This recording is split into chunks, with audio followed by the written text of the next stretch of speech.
тығылып кимге мени кыялдың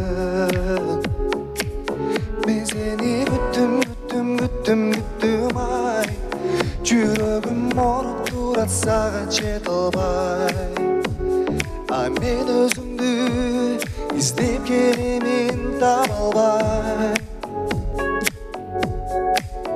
ал олоттой жанып күйдүм ай неге мен жаным сени мынча сүйдүм ай а мен өзүмдү күтүп келемин тажабай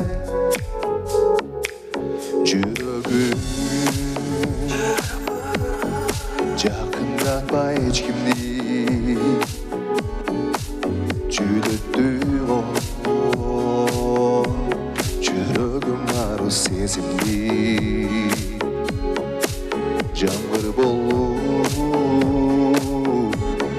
төгүлүп ыйлап келди жабыркаган жүрөгүмдүн тегесими мен сени күттүм ай жүрөгүм ооруп турат сага жете албай а мен өзүмдү издеп келемин таба албай ал олоттой жанып күйдүм ай неге мен жаным сени мынча сүйдүм ай а мен өзүмдү күтүп келемин тажабай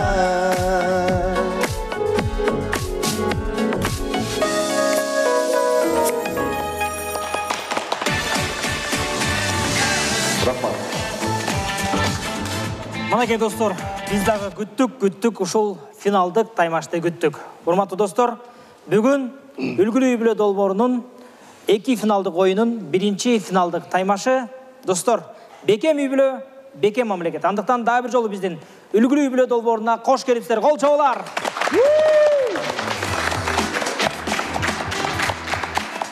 Бүгүнкү ушул финалдык беттеште сол тарапта Джонинин үй-бүлөсү, оң тарапта болсо Нурдиндин үй-бүлөсү чыккан. Бүгүн кайсыл үй-бүлө утса дагы Кут курулуш компаниясынын автоунаанын ээси болот. Ал эми утулуп калган үй-бүлө бизден бекер кетпей, бүгүнкү биздин Чебер продакшн студиясынын атынан плазменный телевизор.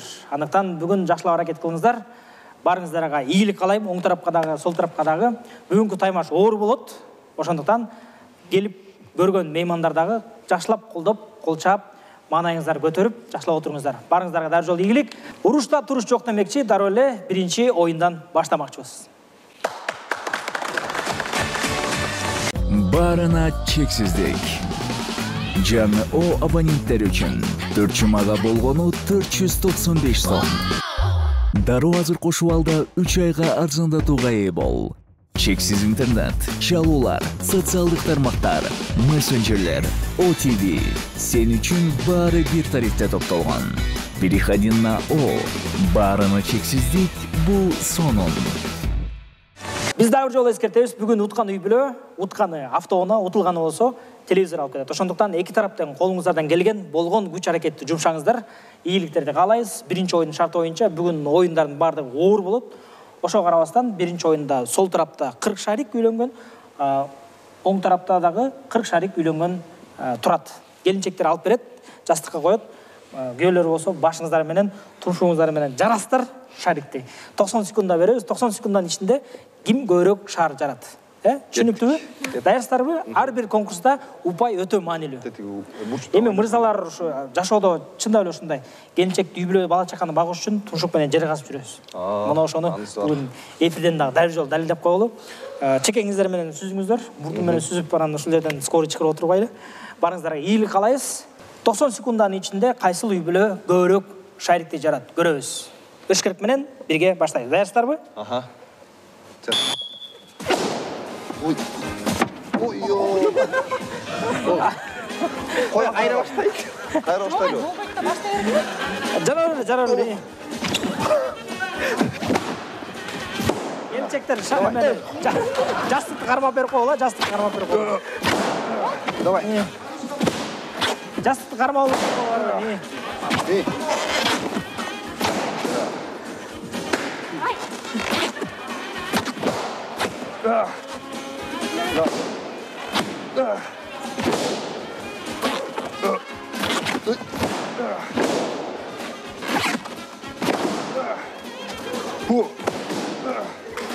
Давай.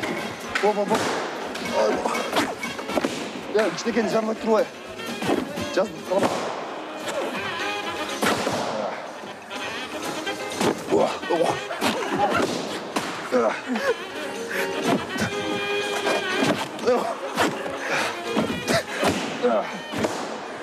Давай, быстрее.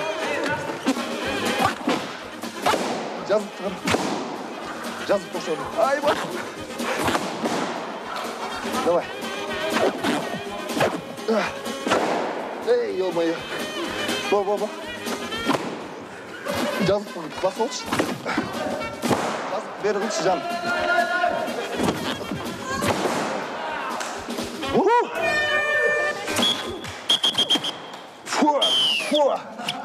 Бұның бар тұруай ішінде. Ақырғы шарттан өн шықты ба? Ошондуп биринчи оор оюндун жыйынтыгы менен Нурдиндердин үй бүлөсү 16 шарик калтырыптыр. Ал эми Жонинин үй бүлөсү 25 шарик калды, по-моему. 25 шарик. Кыскасы, Нурдиндин үй бүлөсү 1 упай илип кетти. Кол чабуулар. Ошентип биринчи оюндагы кызыктуу таймашта Нурдиндин үй бүлөсү 1 упай илип кетти. Кол чабуулар болсун. Куттуктайбыз. Азыр болсо экинчи оюнду дароо эле тааныштыралы. Экинчи оюнду дароо эле тааныштырганын астында мына биз аялдарга аукцион кылабыз, келинчектерге. Мунусунда күйөөлөр айтат, баа бересиңер, келинчектер болсо аткарат тапшырманы. Тапшырма өтө жөнөкөй. Мындай жеңил стакандар бар, кагаздан жазылган. Мындай шариктер бар. Ушул шарик менен үйлөп, пирамида тургуш керек да. Мындай болот да. Ушу үйлөгөндө бул кыпчыйт да.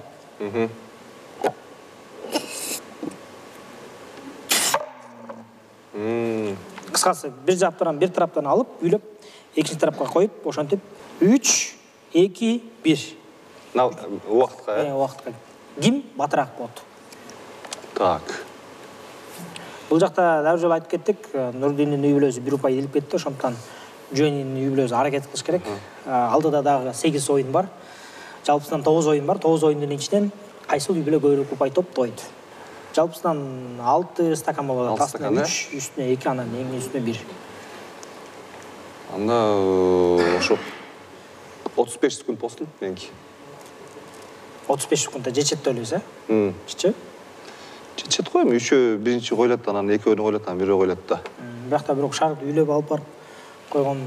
Анта бар, Үйлөгөндө кыпчыш керек, кыпчыганда ошол баарын алып 60 секунд кылалы. 60 секундда. 60 секунд көп эмеспи бирок? Өзүңөр билесиз, экөөңөр согуп башкасаңар мен келишип эле койчу. 60 секунд деп коеюн азырынча. 55. Сиз канча дейсиз? 45. 45, 50. 40, 45 болуп калды. 40-45. 35 секунд деле бул жарым мүнөт экен да. Батылы бүтүп калат да. Анысы да бар. Ойлом, ушул экөөңүздөр ойлоңуздар. 40-45 болот. 45 боюнча калтыра берейин мен. 45. 40-45. Болду, келишип алган экөөңүздөр. Болду. Нурдиндин үй бүлөсү бул тапшырманы 40 секундада, Жонинин үй бүлөсү 45 секундада аткарам деди. Анда эмесе эң биринчи Жонинин үй бүлөсүнөн баштайт экенбиз анда. Көптөн баштайбыз, Башталды анда. Ошентип Жонинин келинчеги Айжан бул тапшырманы 45 секундада 6 стаканды алып барып пирамида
Қанша секунд болды деп ойлайсың? 45-тен ашып кетті окшойт. 58 секунд. Я же говорила, 60, наверное. Қол чабуулар, тилек каршы 58 секунд болып кетті, 45 секунд деген, бирок 58 болып ашып кетті. Азыр Нурдиндин үй бүлөсү бул тапшырманы 40 секундта аткарса, анда 1 упай илди. Ал эми ушул эле тапшырманы Нурдиндин келинчеги Бегмай 40 секундда аткарат деп Нурдин кепилдик берди. Даярсыздарбы? 1, 2.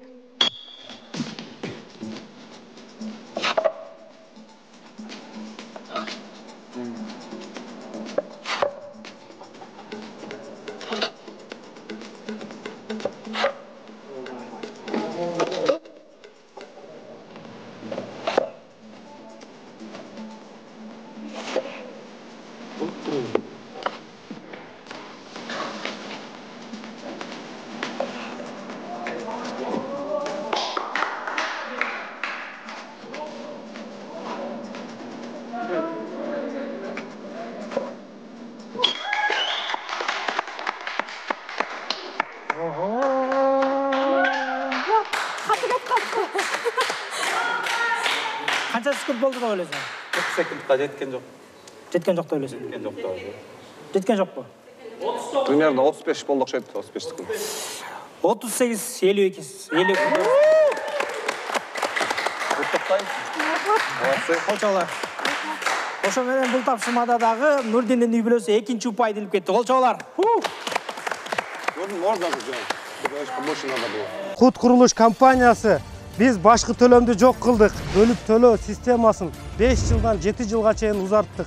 Ошону менен бирге процентти да жок кылдык. Кут парк турак жайында болгону 700 квартира бар. 200-ün доктурларга жана мугалимдерге айына 25 000 сомдон төлөп берүү шарты менен бердик. Калган 400 квартираны 30 000дон 35 000 сомго чейин 5 жылдык бөлүп төлөө максатында бергени турабыз. 7 айдан бери куруп атабыз. 1 жылда куруп бүтөбүз. Кут парк турак жайы дээрлик 10 эле пайыз сатылып бүткөн. Калган 90% сиздер үчүн.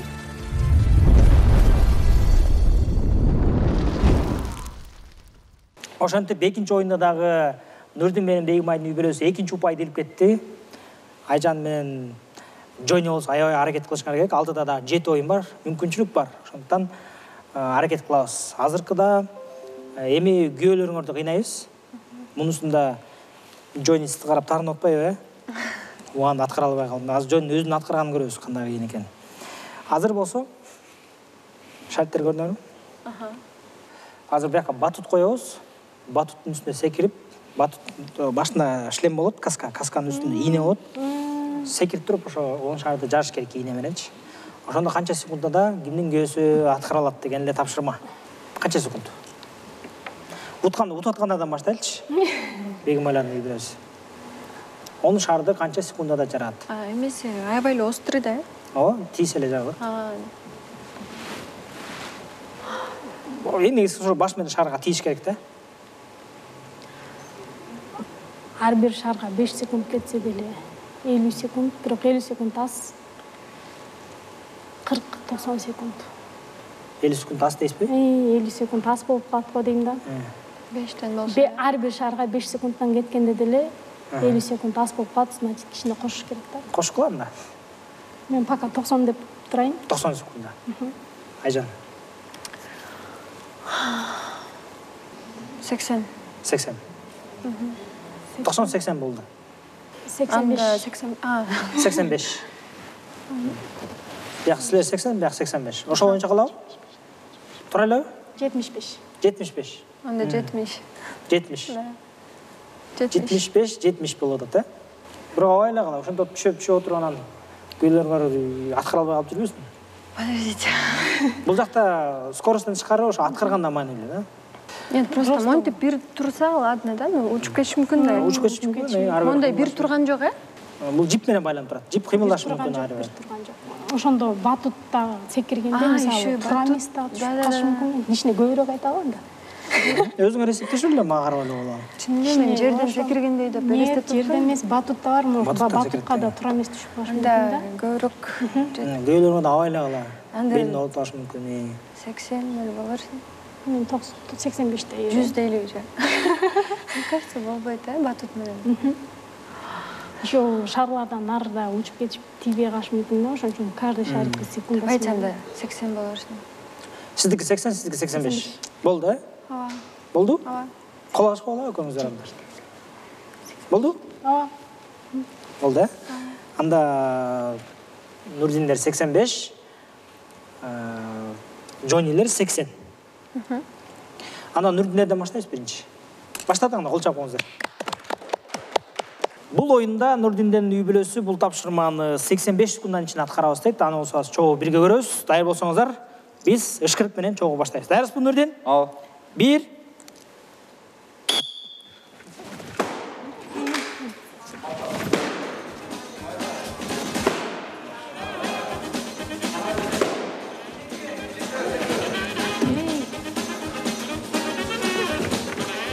Маңдайыңа келип тура, маңдайыңа келип тура.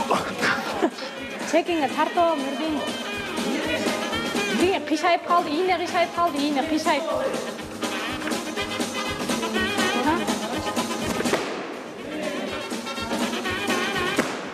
Ийнеңди түстүп ал дагы баштаптан. Ийнеңди түстүп ал. Астыга. Түш сай. Караба.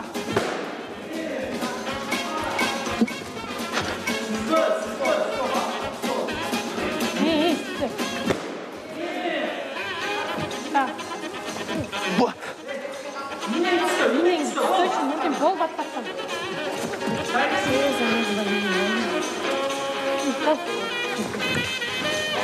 Ийнеңди түстү.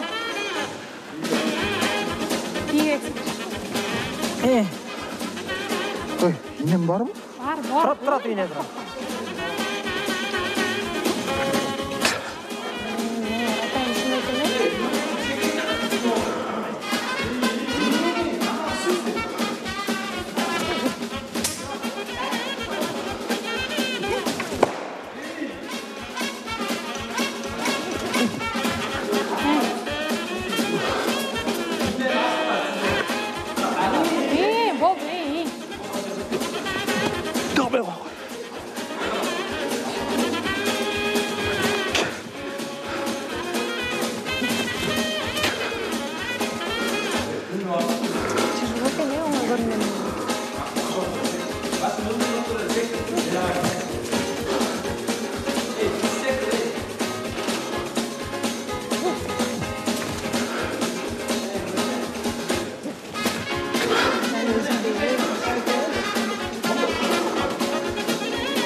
Киіп атам?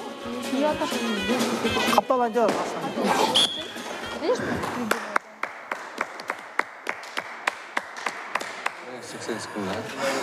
Нурдин жаш секире албайт турбайбы? Чарчап калды. Бул тапшырма менен Нурдин 2 мүнөт 44 секундданын ичинде аткарды. Канча минутада? Бул мындай айтканда 85 секундадан тилек каршы көбүрөөк болуп калды. Дал эле ушул тапшырманы Джонинин үй бүлөсү болсо 80 секундада аткарабыз деди. Аны болсо азыр чогуу бирге көрөбүз. Чогуу санайбыз. 1, 2. Ой.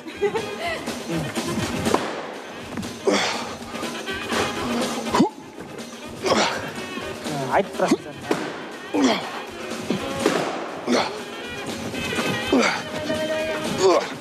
Ой.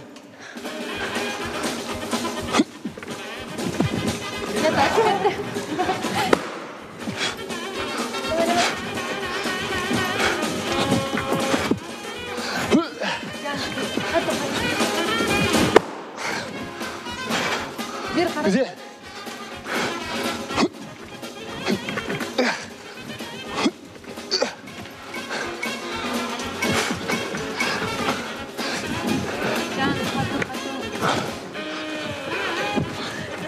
Давай.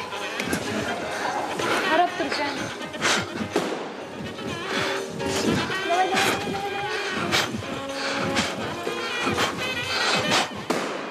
Давай, Can, пас. последний. Орол қалыпты. Давай.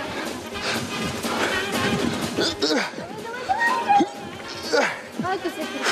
Она выше стала. Давай. И этот только. Не вижу. И этот просто тебе. Сильнее прыгай. Да, еще так. Бұл тапшырманы Джонинин үйбілесі 1 минут 36 секундада атқарды. Мына шыққанда 96 секунда болып кетті. Қолчаулар. Тілекке қарсы бұл ойында екі үйбілі тең ұпай албай қалды. Екі тең банкрот.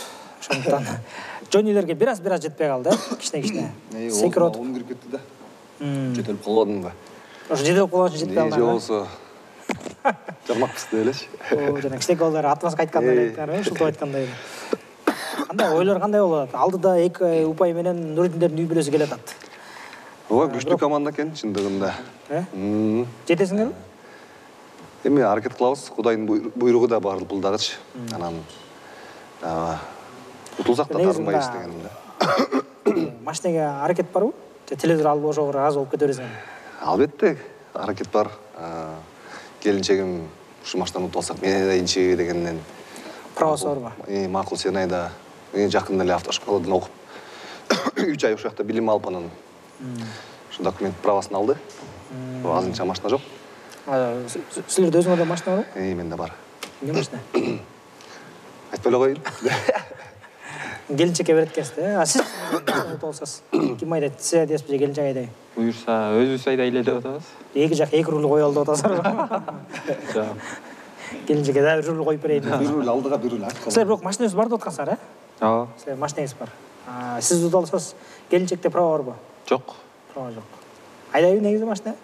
Жок, айдабайт. Кызыкпайт деле. Утуп алсам эмне кылган атасыздар? Буюрса өзүм эле айдайм. Тиги эски машина эмне? Аны деле айдай беребиз. Экөөнү таң алмак салмак айдап. Эми кайрадан содалашуу. Содалашууда биз оңой эле мунусунда 90 секунданын ичинде келинчектер канча жолу башы менен топ киргизет дарбазага. Силер топтор кирип бересиңер, болсо башы менен сүзүп киргизиш керек да. Негизи эле бул оюндарда байкасаңар, экөөнү тең командный оюндар. Аялдар күйөөлөргө айтып туруш керек, күйөөлөр ойноп аткан кезде. Күйөөлөр аялдарын айтып туруш керек, аялдар ойноп аткан кездечи. Ошондуктан бул жакта эки түгөйдүн оюну болгондуктан эки адам бир организмде кыймыл аракет кылыш керек, ошондо гана ийгиликке жетесиңер да. Азыр 90 секунданын ичинде кимдин келинчеги башы менен дарбазага канча жолу гол киргизет. Эми бул оюнду көргөнсүздөр.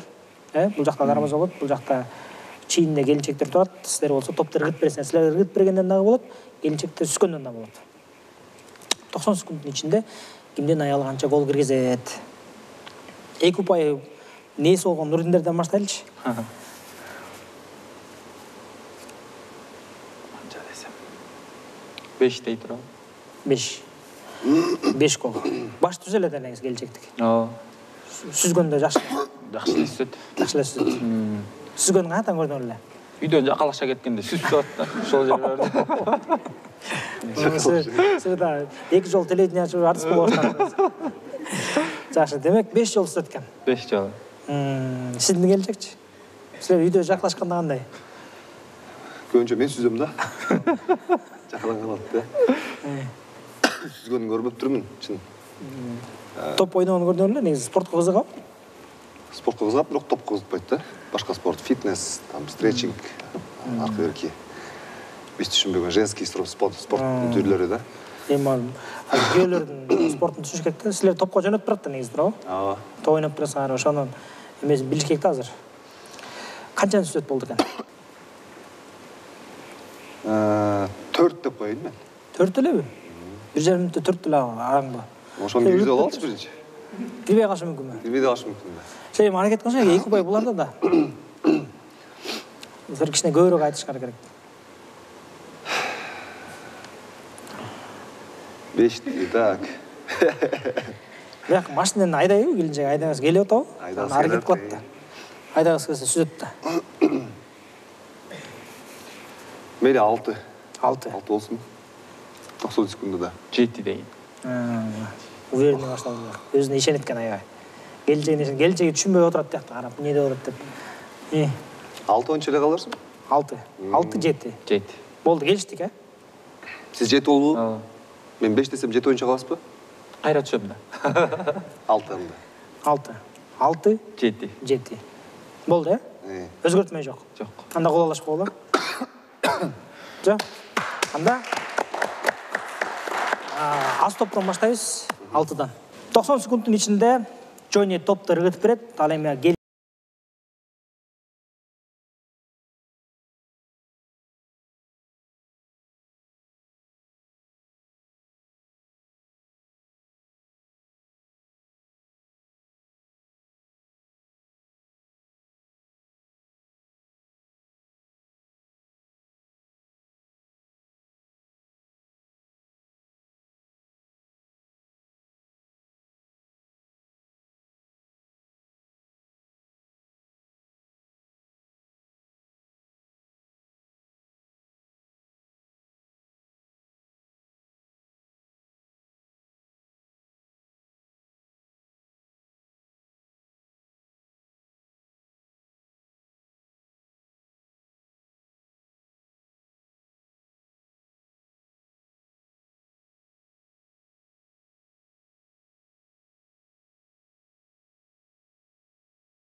Помешали же.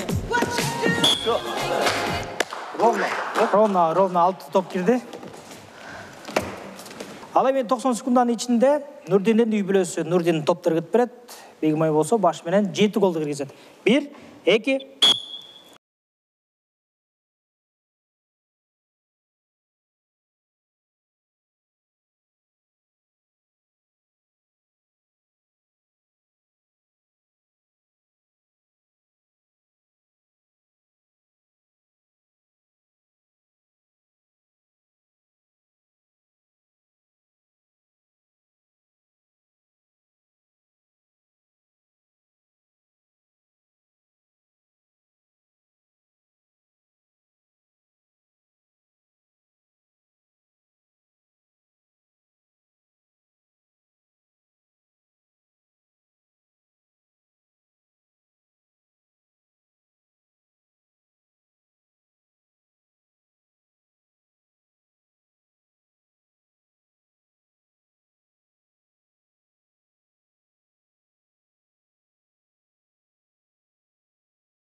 Ошентип бул оюнда дагы Бегимайлардын үй бүлөсү дагы 1 упай делип кетти. Силер чота 1 упай ала албай атасыңар. Эмне болду атасыңар? Жакшы элеби? Жакшы эле. Бирок алдыда да оюндар бар, аракет кылалы, алдыда да оюндар бар, мүмкүнчүлүк дагы кенен. Азырынча 3 упай Нурдиндерде, алдыда дагы 5 оюн бар, ошондо да кууп жетсеңиздер болот. Азыр болсо аукцион кылабыз кайрадан эле. Кайрадан экөөңүздөр, күйөөлөрүңүздөр кандай чогуу биргелешип кантип иштейсиңер, канчалык бири-бирине жакшы түшөсүңөр. Колдор менен тийбеген жок. Алманы ортого коебуз. Келинчектер болсо алманы оозуңуздар менен сүйөп алып, тиштемей жок. Сүйөп алып эле зигзагтардан кыйшык мындай кайчылашып өтүп барып, анан тиякта чака болот, чакага салыш керек. Алма биякта, тиякта болсо чакада алмаларды ичине саласыздар, канча секундта да аткарасыңар тапшырманы, ошол эле. Зигзаг болгондо мындай эле да, кичинекей эле. Ооба, кичинекей эле. Эми тетиги жерге алып барасыңар, биякта конустар турат, конустардан мындай кайчылашып өтүп барып туруп, чакага салыш керек. 10 алманы канча секундада саласыңар. Алма жерге түшүп кетпеш керек.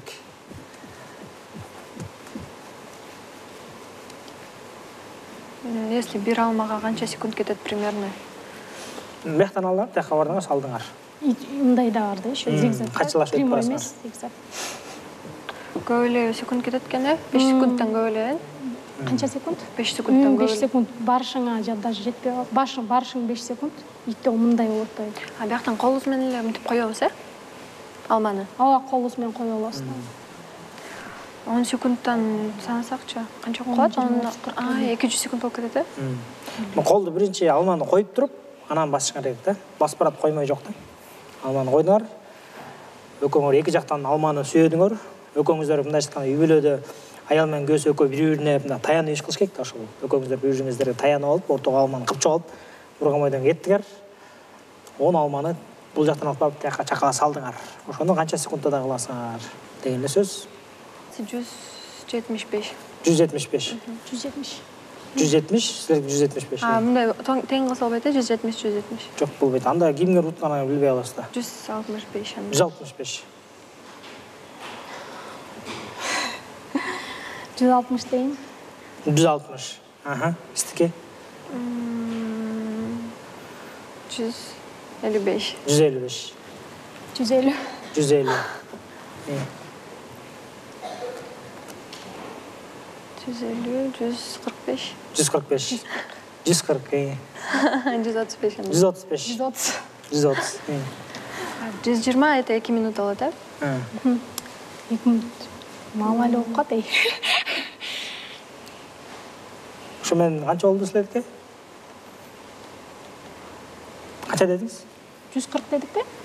Сиз 145 дедиңизби? Канча дедиңиз? 130. 130. 125. 125.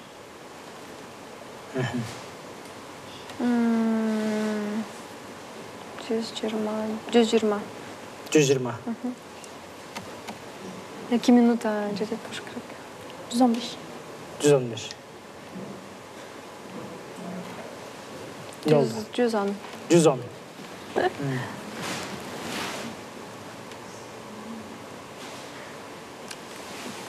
Siz aytasызбы, эмне дейсиз? 105. 105? Ого. Siz эмне дейсиз? Мен наоборот. 100 ровно. 100. 95. 95. Ошону кетересиз. Токтойсуңар да бирөө. Жок, мен 100 бойдон каларсыз. 100 бойдон калар. 95. 95, 100. Болду, 10 алманы көңүздөр биргелешип. Или давайте 110. 110. Силер? 105. 105. Болду? 110, 105 калдыңарбы? Нет, тактайт турасыз. Бул акыркы сөзүңөрдү айткыла ошо менен. 100 дей бериңиз, 95 дей берейин мен. 80 деп коюн. 80. Болду, сиздики эмне болду? Айтыңыз бегиме? 85. 80-85 болду. 80. 85. Сүрүштүк анда. Анда 85-тен баштайбыз. Бул тапшырманы Нурдиндердин үй бүлөсү 85 секунддун ичинде аткарабыз деди. Аны болсо азыр чогуу бирге көрөбүз. Даярсыздарбы? Ышкырык менен баштайбыз.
Сіздердікі 1 минут қанша секунд болды да ойлайсыңдар? Bir dal ayla oldu. 1 минут 40 секунд болып қалды. Сіздердікі 1 минут 25 секунд болуш керек болчу. 15 секунд ашып кетті сіздердікі. Жөнлердің үй бүлөсү ушул эле тапшырманы 80 секундда аткарабыз деди. Чогуу ышкырык менен баштайбыз. 1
Сіздер қанша секунд болды дейсің? 80 sekunddan aşıp ketdi okşaydı. 1 минут 37 секунда. Значит, сіздердікі дағы 17 секунд ашып кетті, да? Ай. Ошентип, бұл ойынға чейинки упайлардың барын еске алғанда 3-0 есеби менен Нурдиндердин үй бүлөсү алдыга чыгып келатат. Жонилер тилекке каршы 0 упай менен келатасыздар. Ошондуктан жакшылап аракет кылгыла, алдыда дагы мүмкүнчүлүк бар. Азыр болсо биз интеллектуалдуу суроо жооп oyunун кылабыз. Бұл ойында суроо жоопту кайсы үй бүлө жакшы жооп берет? Биринчиде ортодо турган кнопканы басасыздар. Кайсы үй бүлө жообун билсе, жообун билип туруп басыш керек. Билбей туруп бассаңыздар, мүмкүнчүлүктү өткөзөсүңөр. Анан баскандан кийин 5 секунддун ичинде жооп бериш керек. 5 секунддун ичинде жооп бере албасаңыздар, анда кийинки үй бүлөгө автоматтык түрдө өтүп кетет. Ошондон даярсыздарбы? 9 суроо бар. 9 суроонун көбүнчөсүнө ким жооп берет? Ошол үй бүлө 1 упайды илип кетет. Суроолор өтө биздин тарыхка, маданиятка байланыштуу. Даярсыздарбы? Даярбыз. Түшүндүңүздөр, oyun эрежелерин. Эң биринчи мындай разминка суроо болсун. 5-те 5. 25. 25. Басып жооп бересиз. Бул разминка. Разминка, Түшүндүңүздөр да? Түшүндүк. Ким басса, ошол жооп берет. Ордустан 25 деп коймой жок. Даярсыздарбы? Анда биз сиздерге тарыхый инсандар жөнүндө сөз кылабыз. Кыргызстан тарыхында из калтырган, Кыргызстан өнүгүшүнө, өсүшүнө, мамлекеттин түптөлүшүнө салым кошкон биздин тарыхтагы улуу инсандар бар. Ошол улуу инсандар Кыргызстандын азыркы учурда акчаларында аттар жазылган, валютада. Кыргыз улуттук валютасында ошол инсандардын аты жөндөрү бар. Бысмылла дегенде эле 1 сомдон баштайбыз. 1 сомду ким? Абдулас Малдыбаев. Абдулас Малдыбаев. Ким болгон? Композитор болгон. Эмнелер жазган? Абдулас Малдыбаев деген бул айтыш керекпи? Композитор болгон. Композитор болгон. Кыйнамай эле коелу. Туура. Эми Абдулас Малдыбаев туура таптыңыздар. 1 упай сиздерге. Экинчи суроо. 20 сомдон ким болгон? Курманжан болгон. Тоголок молдо. Тоголок молдо. Отурларбы? Баскандар жооп берсин. Баскандар. Толук молдо. 20 сомдо. Тоголок молдо. Ким болгон? Тоголок молдо. Акын. Акын жазуучу. Туура эле, негизи толук молдо таптым. Жал мындай. Комуз эле деп сорот. Мен 99 сафаган менен алмаштырып атпаймынбы? Толук молдо. Туура эле таптыңыздар. 20 сом толук молдо. Ошо менен Жонилер 1 упай. 1-1. Кезек дагы бир улуу инсандардын бири 200 сом. Кымбастыңбы? Жооп беребиз. Алыкул Осмонов. Алып Осмонов. 200 сомбу? Алыкул Осмонов. 200 сомдун артында Ең белгілі Алып Осмон 4 сағыры бар. Білесіздер бе, қайсылар?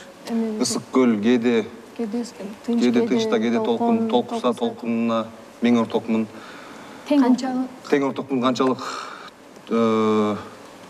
Тұрмышта қанша жолдаш? тұрмышта қанша жолдаш күтсем дағы, бір сендей тұнық жолдаш күткен жоқпын.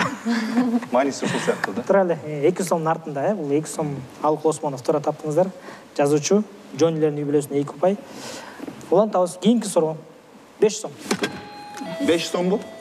500 бі? 5, е? Бибисара Бешналиева. 5 сом бұл. 5 сом. Бибисара Бешналиева кім болған? Балерина. Артист, балета, балерина. Балерина, Тұралы. Тұралы таптыңыздар. Олан табыз. 50 сом. Нет, я. Кімнің қоңырау бірінші дейді? Екеуінікі тең тиіп қалды. Нет, менікінен үстін. Айжандық астына тиді, Нұрден күшіне өтті. Эме Құрманжандатқа. Құрманжандатқа кім болған? Алай Ханшасы. Алай Ханшасы, тура. Батыр. Кімден аял болған? Құрманжандатқа кімден аял болған? Алым Мектетқан аялы. Қорқпайлы айту білеш? Ең еркілі Алым Мектетқан аялы болған. Құттақ ете алпан, ұят болып қалбай үсті деп қоймын. 1000 сом. Мына Нұрдин басты, мына Нұрдин. Жүсіп баласағын. Жүсіп баласағын. Кім болған? Ойчул болған. Ойчул Тоқмақ шарында жашаған, байырқы Тоқмақ шары, мұрда баласағын болған. Тоқмақ шары, ошо мұрда баласағын болып. Ойчул жазуучу болған. Ең белгілі шығармасы бар ғой? Құт атқы білік. Тура. Шымен Нұрдин юбилейсі алды. Кейінгі сұрауға жақшылап дәрін ауыз. 100 сом. Нұрдин басты, бұдан. Спорт не болып қалды бәғі? Бәғі, ұшан үшін попнайрақ басшан ректі өкіңіздерді тең болып қалыптыр, Жоқ, тең басты. Негізі мол жағы екен да, басылып Өкөр тең болып қалыптыр, Жауап берерлі, 100 сомда кім болған?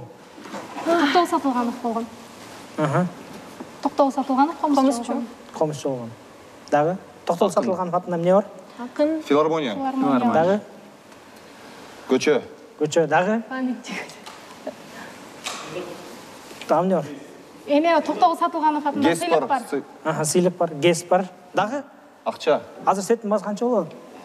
Гес таша. Сеттің басы қанша болады ошаға? Қандай? Сеттің электричествоның басы қанша болады азыр? 1 сом 70 дейін. 1 сом 70 дейін. Ұрточқа бар бұл. 1 сом 70 дейін. Негізі не болып қалды? Не болып қалды? Бұл жақ спорный. Өкөңіздерге тең баға берілбейді. Анткені өкөңіздер чоғы басып қалды. Шон үшін теттігі немен кнопканың үстін бас керек. Не халі қылып қош керек болшы Ошондай болса жақсы болмақ қой деймін да. Шығап келеді. 10 сом. Кім? Қасым Тыныстанов. Қасым Тыныстанов кім болған? Жазуучу. Жазуучу. Нені бізде оқып жүрген менің алдырып кеткен?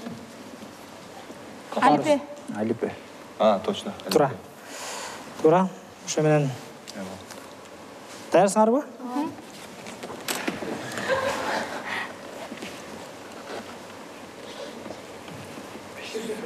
500 сом.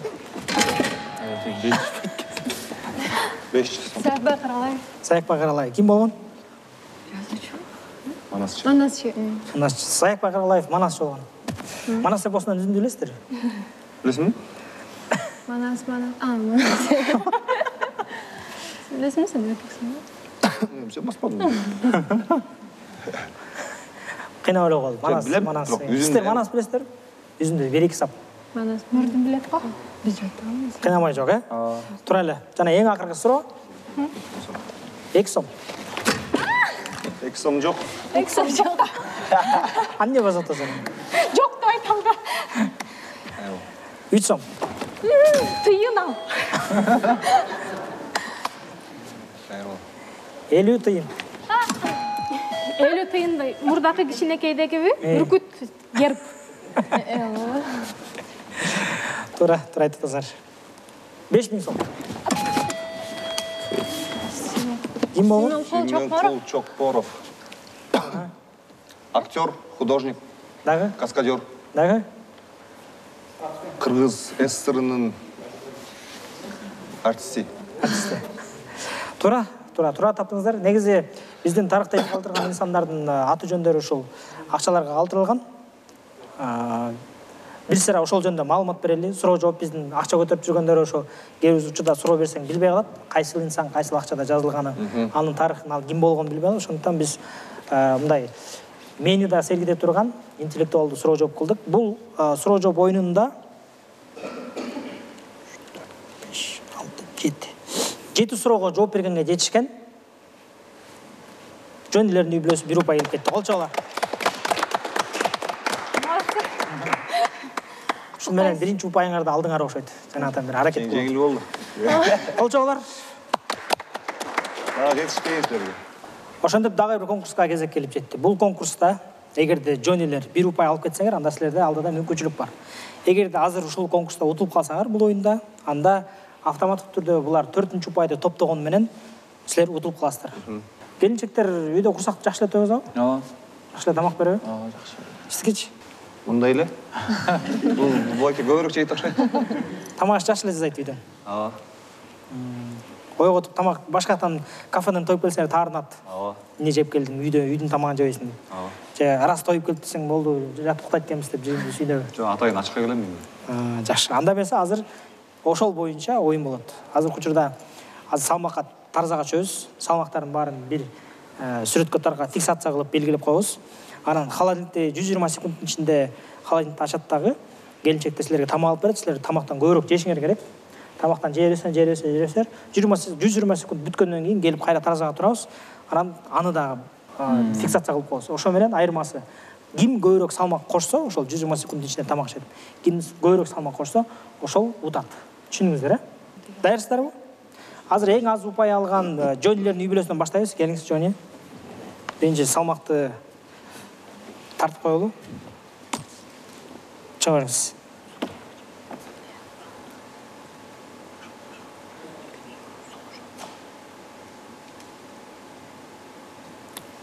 $75 120 секундтун ичинде жөнүлөрдүн үй бүлөсү канча салмак кошот экен азыр чогуу эсептейбиз. 1, 2.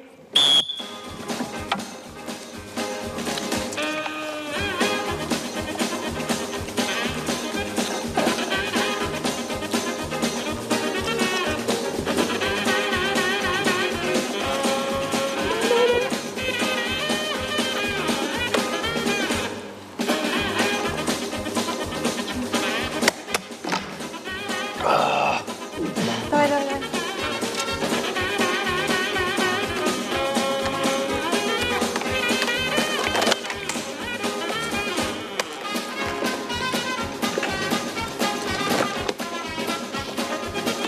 Судан башкасын деле иче бергиле. Да.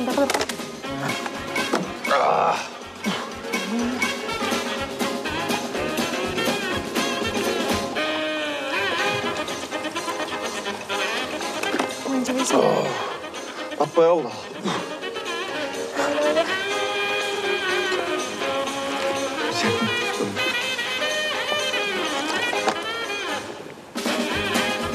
Кушай будешь?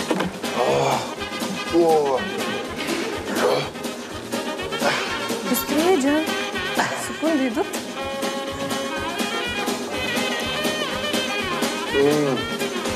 Дагы эмне бар экен холодильникте? Нан, колбаса, алма.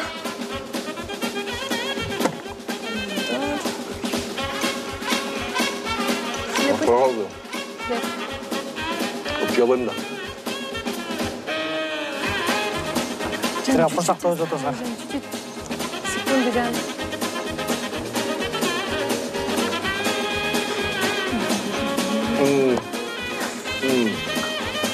Хотя бы покушайте меня.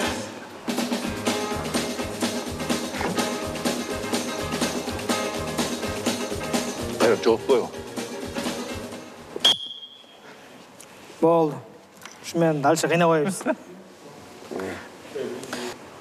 Туралы. Все. Куттуктайбыз. Ордуңузга отуруп, шашпай дем ала бериңиз. Нурдиндердин үй бүлөсүн көрөбүз азыр. Бул бат көбүрөөк ичет окшойт деп атам. Биринчи салмак тартып алалы, жүрүңүз. Тараза менен кетти. Көтөрөт.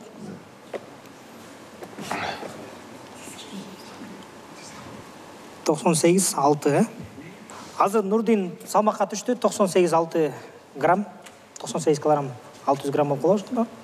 Азыр канча салмак кошот экенин көрөбүз. Даярсыздарбы? 120 секунддан ичинде. 1, 2.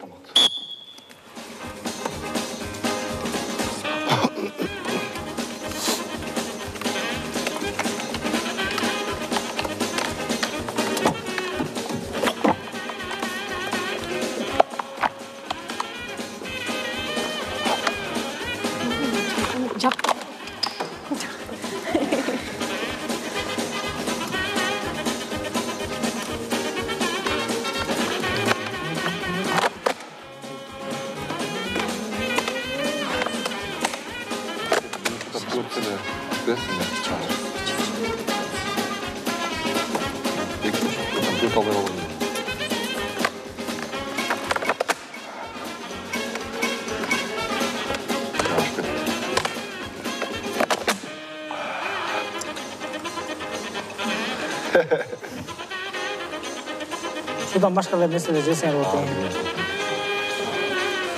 Не бар екен холодильникте? Алма салма бар екен? Нан бар екен, алма бар екен.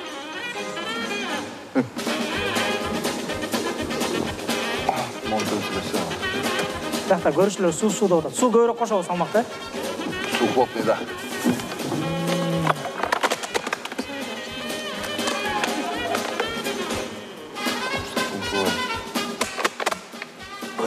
О, Нурдиннің аппетиті жақсы екен.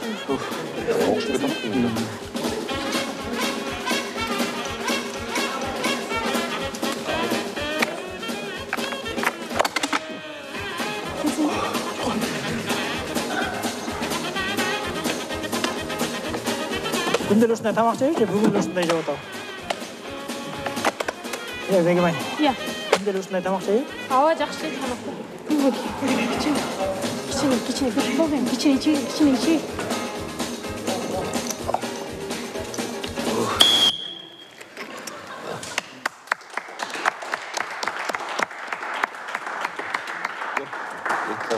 Аппетит бомба, честно говоря, дегенде. 4 бутылка ішіп болды. 5. 5 бутылка ішіп болды.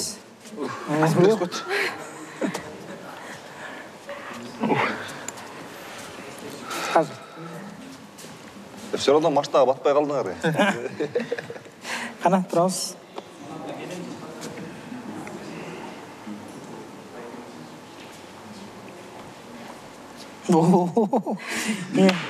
Қайыр артқа бір түшіп кетшіп қолы. Кірбей түшпейсің бе? Жел шығып кетеді. Тұр әлі. Охо.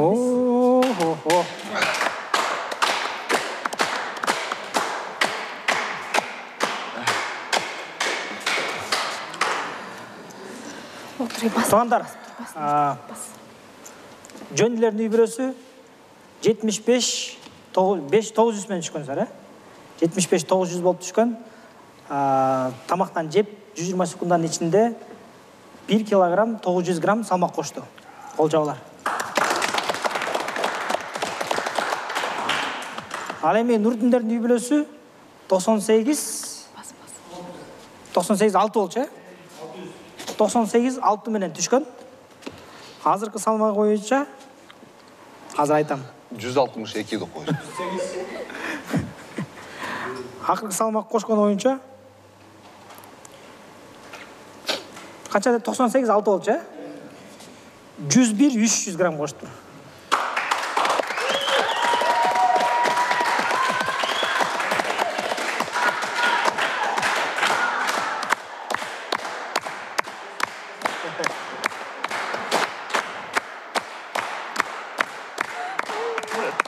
Килограмм 700 грамм коштуңар.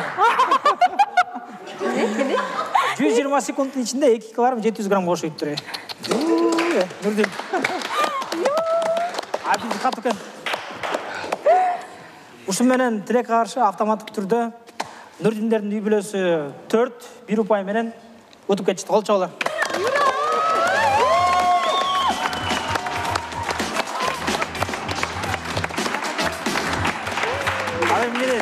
Жөнілер. Таныс жоқты? Құрсақ тойды. Құрсақ тойды. Ошентип тургандар, үлгүлүү үй бүлө долбоору Бекем үй бүлө, Бекем мамлекеттик урат деп уран менен баштаганбыз. Ушул сезондун аягындагы биринчи финалдын финалисттери, жеңүүчүлөрү 4-1 эсебинде Нурдиндин үй бүлөсү жеңип кетти. Кол чапыңыздар.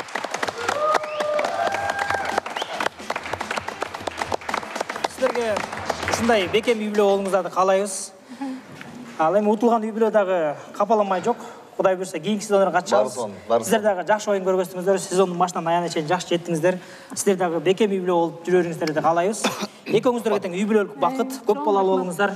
Бул дүйнө жана кыяматта да бактылуу болуңуздар. Ал эми биздин куттуу үйдөн курт чукпай, Тойбос компаниясынан 2 үй бүлө тең казин алып келип беребиз. Келиңиздер, кол чабуулар. Тойбос компаниясы үй бүлөлөрдү дайым колдоп келет. Ал эми ушул бүгүнкү финалдык таймашта 2-чи орун алып калган Джони жана Айжандын үй бүлөсүнө кол чабуулар менен Чебер Продакшндын атынан ушул телевизор болсун. Кол чабып коюңуздар туугандар.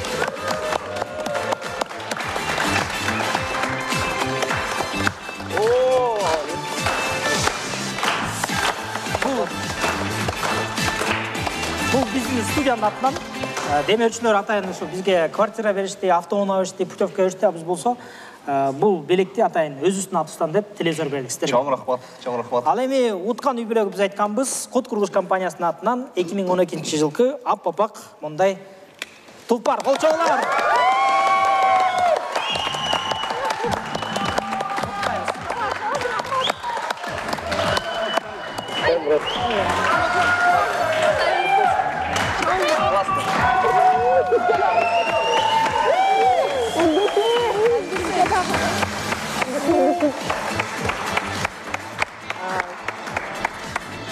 Ушул долбоор жөнүндө бир-эки өз оюңуздар менен бөлүшүп кетсеңиздер. Бир-эки сөз. Негизи биринчиден ушу сизге чалып, ушу үлгүлүү үй бүлөнүн уюштуруучулар чалып чакырганда чоң рахмат.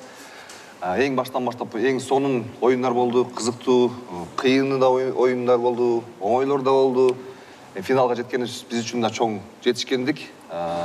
Сиздерди да чын жүрөктөн куттуктайбыз. Ушул сонун белекке рахмат. Муну алып барып кухняга илип коебуз дагы. Күнүгө көргөн сайын эстеп турабыз, ушундай катыштык эле депчи. Чоң рахмат жалпы спонсорлорго, ушу Кут курулуш компаниясына жана Чебер Продакшнга чоң ыраазычылык билдиребиз. Бул да Кудайдын буйругу экен, сиздерге да буйрусун. Ошо курсак тойду, үйгө кеттим. Ооба. Чын жүрөктөн куттуктайбыз. Силердин үй бүлөңүздөр менен аябай сыймыктанабыз. Джони дагы мыкты күйөө катары, мыкты инсан катары билдик. Айжан болсо мыкты келин экен. Экөөңүздөрдүн ортоңуздарда Бекем сүйүүңүздөр бар экен. Бактылуу болуңуздар. Үй бүлөлөр Бекем болсун. Дайым башкалар үчүн үлгүлүү үй бүлө болуп жүрөңүздөр. Сиздерди дагы чын жүрөктөн куттуктайбыз. Келип бергениңиздерге рахмат. Рахмат. Жана бул жактан бир-эки сөз. Ошо биринчиден сиздерге чоң рахмат. Ошо демөөрчүлөргө дагы чоң рахмат. Ошо ойлогон эмеспиз, утабыз деп. Барып катышып келели деп келип эле ушу жака чейин жетип, буюрса машина утуп алдык. Чоң рахмат сиздерге. Ишиңиздерге ийгилик.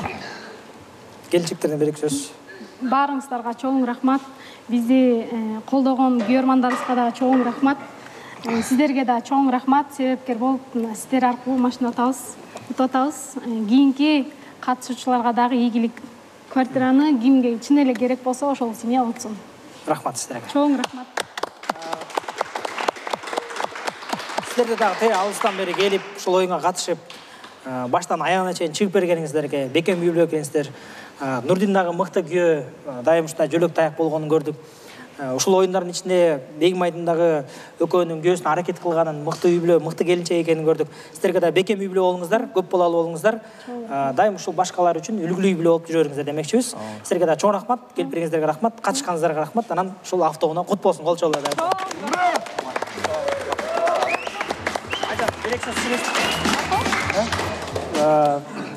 Жонин келинчеги Айжанда бир-эки сөз айтып койсочу. Менде море впечатлений дегендей сонун оюндар болду. Биринчиден сизге рахмат чакырганыңызга. Сиз чалганда бул мага айтып калды. Барып ойноп келели, балким утуп алабыз, балким утулабыз. Мен деле финалга чыгам деп ойлогон эмесмин, мейли барып ойноп келели деп. И действительно оюндар аябай интересный, интеллектуальный, физический да нагрузкалар, логический сонун оюндар болду. С удовольствием келип ойнодук. каждый раз күтүп финалды. Ошо сиздерге чоң рахмат. Сиздерге буйрусун. Башынан ары чын жүрөктөн куттуктайбыз. Куттуктайбыз. Чоң рахмат.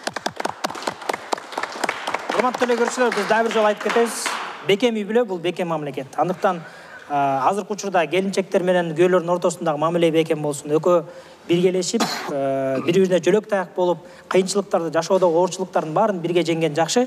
Дайым ошондой өмүр бою бирге өмүрлүк жолдош болуп жүрөңүздөр. Ушул автоунааны дагы, ушул квартираны дагы жана буга чейинки бүт бардык болгон нерселердин баарын демөөрчүлүк кылып берген Код курулуш компаниясына терең ырахматчылык билдиребиз.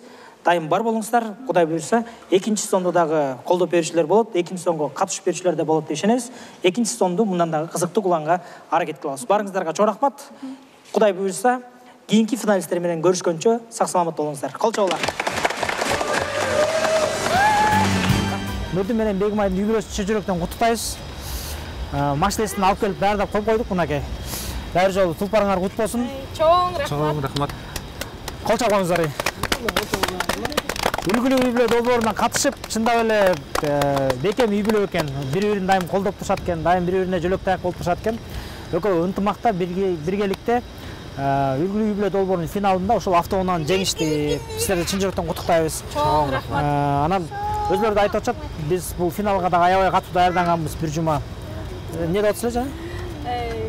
Биз ошо сиздер айтпадыңыздар, интеллектуалдык суроолордон да берип калышыбыз мүмкүн деп. Ошондуктан эле биз аябай даярдандык. Тарыхты каздык, математикадан даярдандык, географиядан даярдандык, кыргыз тилинен даярдандык. Мен баарын интернеттен карап, Нурдинге айтып, Нурдин болсо дүйнөлүк желектерге даярданган. Дүйнөлүк желектерге даярдандык. Мен желек жактан жок экен, Нурдин көбүнчөсүн жаттап калды. Ошо. Сиздерге да чоң рахмат. Силер жана жарым финалда көтөрүп турган кезде, турба көтөрүп турган кезде, Нурдин чытайын деп аткан, Мына чытайын деп аткан кезде, Бегимай чытатпай койду. Давай, чыда, аягына чейин көт. Мына жашоодо да ушундай да, жашоодо бир адам кээ бир учурда чарчап калышы мүмкүн, кыйналып калышы мүмкүн. Ошол кезде экинчиси келип аны колдоп, кубаттап, күчтөп турса, ошо экөө биргелешип жашоодо көп нерсени жеңсе болот. Мына үлгүлүү үй бүлө долбоорундагы максат ушул да, ушул адамдардын ортосунда биргелешип, ынтымактуу, пайда кылуу. Ошондон сиздерге дагы жолу ийгилик каалайбыз. Бүгүн ушул үй бүлө жалгыз келбей, туугандары менен, достору менен, жакындары менен келип отурат, балдары менен келип отурат. Мына 3 бала, Ооба, 3 баласы менен келип отурат. Келиңиздер, машинага көчтөп өтүңүздөр. Жана клапышкан да, клапышкан. Нурдинди